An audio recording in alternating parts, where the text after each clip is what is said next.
이달 15일부터 카카오톡 친구 탭이 다시 예전처럼 바뀝니다. 업데이트 이후 여러 사람의 사진이나 영상이 무작위로 계속 떠서 불편하셨던 분들 많으셨죠? 보고 싶어서 본 게 아니라 그냥 자꾸 보이니까 뭔가 정신없고 한눈에 내용이 안 들어온다는 얘기가 정말 많았습니다. 게다가 이런 구조 때문에 친구 탭 자체를 잘 안 들어가게 되다 보니 자연스레 생일 알람 등 선물 주고받는 기능도 거의 안 쓰게 됐죠. 실제로 선물하기 거래액이 한 달 만에 100억 원 넘게 줄었다고 합니다. 이 정도로 체감되는 불편이 컸던 만큼 카카오도 결국 방향을 틀 수밖에 없었던 거죠. 그럼 이번 업데이트에서 어떻게 바뀌는 걸까요? 이번 업데이트에서 바뀌는 건 딱 한 가지입니다. 친구 탭 화면을 예전 방식으로 돌릴 수 있다는 것.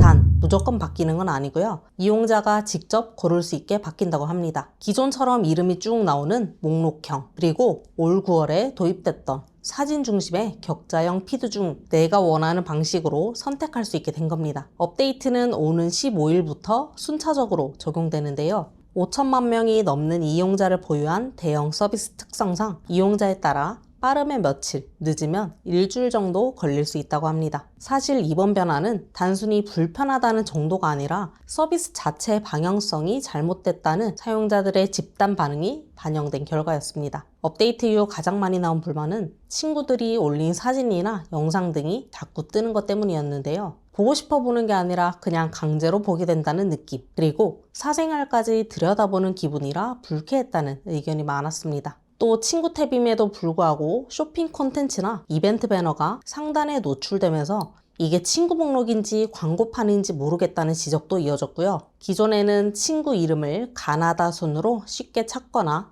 전체 수를 확인할 수 있었는데 피드 방식에선 이 구조가 무너져 버리면서 누굴 찾으려 해도 더 복잡하고 느리다는 의견도 많았습니다. 게다가 사진과 영상이 계속 뜨다 보니 데이터 사용량이 늘었다는 실제 사용자 피드백도 적지 않았고요. 무엇보다 시니어 사용자 입장에선 글씨도 작고 익숙하던 구조도 사라져서 카카오톡을 괜히 더 어렵고 부담스러운 앱으로 느끼게 만들었다는 목소리가 컸습니다. 이처럼 사용자층 전반에서 불만이 실제 이용률 감소와 서비스 외면으로 이어지자 카카오도 결국 선택권을 주는 방향으로 정책을 틀 수밖에 없었던 것입니다. 단순 채팅 어플이었던 카카오톡이 이렇게 점점 복잡해지다 보니 불편하다는 목소리가 나올 수밖에 없었습니다. 그런데 여러분, 카톡에는 우리가 직접 설정해서 훨씬 편하게 쓸 수 있는 방법들도 있습니다. 특히 시니어분들이 유용하게 활용할 꿀팁 5가지 지금부터 쉽게 알려드릴게요. 첫 번째, 글씨 크기 키우기. 작은 글씨 때문에 채팅창 보기 불편하셨던 분들 주목해주세요. 카카오톡에서는 글씨 크기만 따로 키울 수 있는 기능이 있습니다. 같이 설정해 볼게요. 카카오톡을 켜서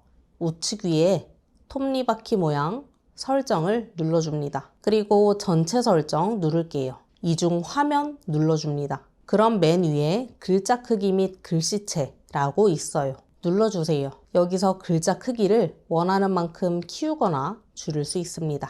또한 글씨체도 변경할 수 있으니까 좀 예쁜 폰트 쓰고 싶은 분들은 글씨체 탭 눌러서 원하는 폰트로 한번 바꿔보세요. 두 번째, 채팅방 고정하기. 가족 채팅방이나 자주 연락하는 친구, 그리고 모임 단톡방까지 매번 귀찮게 찾을 필요 없습니다. 채팅방 목록에서 고정하고 싶은 대화방을 길게 눌러 채팅방 상단 고정만 눌러주면 항상 메뉴에 고정돼 있어서 매번 찾을 필요 없이 쉽게 채팅할 수 있어요. 오픈 채팅방도 상단 고정 가능합니다. 세 번째, 대화 내용 검색하기. 이 기능은 지난 대화 내용을 쉽게 찾는 기능입니다. 채팅방에서 우측 상단에 돋보기 모양 눌러 찾고 싶은 대화 내용에 키워드를 검색해보세요. 그럼 그 키워드로 대화한 채팅들이 쭉 떠요. 아래쪽을 보시면 이 키워드로 한 대화가 몇 개인지도 뜨고 바로 옆에 화살표를 이렇게 눌러보면 내가 찾고 싶던 대화 시점으로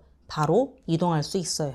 이 기능을 잘 활용하면 시간도 아끼고 훨씬 편해집니다. 네 번째, 메시지 수정하기. 최근 업데이트로 보낸 메시지를 바로 수정할 수 있습니다. 잘못 보낸 메시지 내용을 꾹 눌러보세요. 그럼 아래쪽에 수정이란 기능이 생겼을 텐데요. 이걸 눌러 오타 부분 수정하거나 내용을 다시 변경하여 보낼 수도 있습니다. 다만 수정 기능을 사용하면 상대방에게도 채팅 말풍선에 수정됨이라고 같이 표시되는 점 미리 참고해 주세요.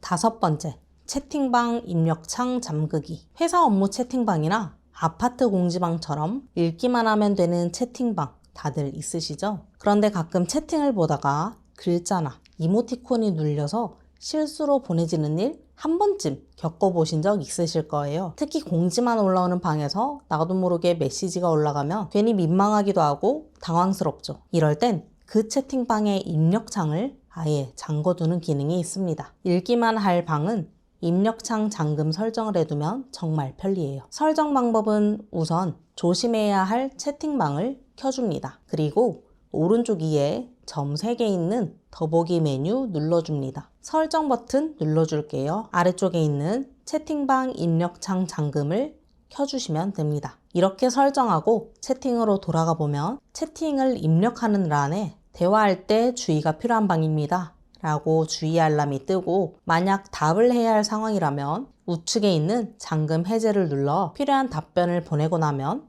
저절로 다시 비활성화됩니다. 물론 단톡방뿐만 아니라 개인톡에서도 설정 가능하고요. 필요하면 언제든 다시 잠금 해제도 가능합니다. 자, 지금까지 소개해드린 5가지 기능들을 알고 있으면 정말 생활이 편리해지는 꿀팁들이에요. 그러니까 영상 보신 김에 꼭 직접 설정해 보시길 추천드립니다. 그리고 이번 친구 탭 업데이트도 마찬가지예요. 우리가 직접 선택해서 설정해야 더 편리해지는 부분입니다. 단순히 예전으로 돌아가는 게 아니라 목록형이든 피드형이든 내가 원하는 걸 고를 수 있게 바뀐 거죠. 업데이트가 적용되면 꼭 한번 확인해 보시고 본인에게 더 편한 방식으로 미리 설정해 두시는 걸 추천드립니다. 오늘 영상 도움되셨다면 구독, 좋아요 한 번씩 눌러주시고요. 혹시 오늘 제가 소개한 5가지 꿀팁 기능들 중에서 이미 잘 쓰고 계신 게 있으셨나요? 또는 이외에 여러분들이 알고 계신 꿀팁이 있다면 댓글로 남겨주세요. 그럼 다른 분들께도 큰 도움이 될 거예요. 저는 그럼 다음 영상에서 뵙겠습니다. 감사합니다.